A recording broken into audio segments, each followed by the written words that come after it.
Guys, so for today's video, isi-share ko po sa inyo kung ano po yung ginagamit ko sa kilikili ko.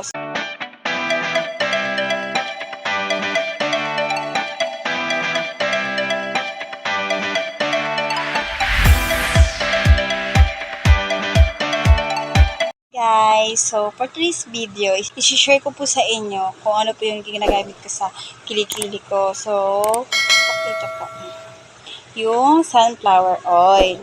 So, dati po, sobrang itim talaga ng kilikili ko. Ayan. So, medyo nag-light na siya. Kasi, ginamit ko itong sunflower oil. Siguro, 1 week, mahigit ko na siyang ginagamit. So, may nakita naman akong improvement sa kilikili ko.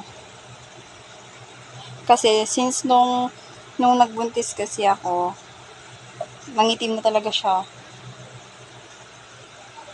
Kaya, ito. Nakita ko sa inyo guys, kung lalagyan ko siya. Paano siya gamitin. So, ganyan ko siya.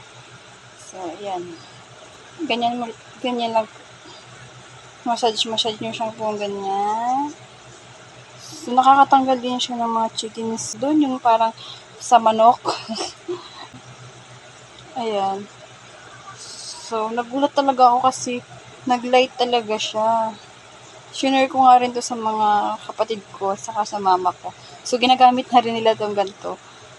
Kasi nga nakita nila yung pagputi ng kilikili ko. Tsaka ayan guys. Yan. Lagyan natin.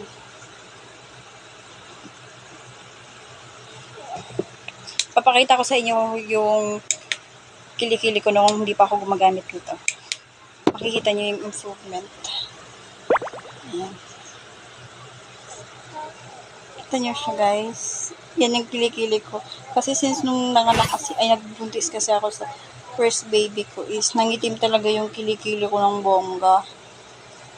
So, nahihiya ako magtas-tas ng kilikili. Mahilig pa naman ako sa mga sando-sandong damit, mga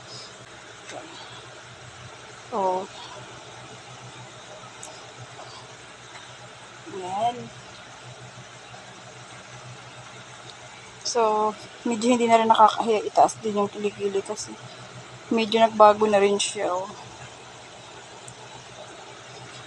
So, yun lang guys. Thanks for watching.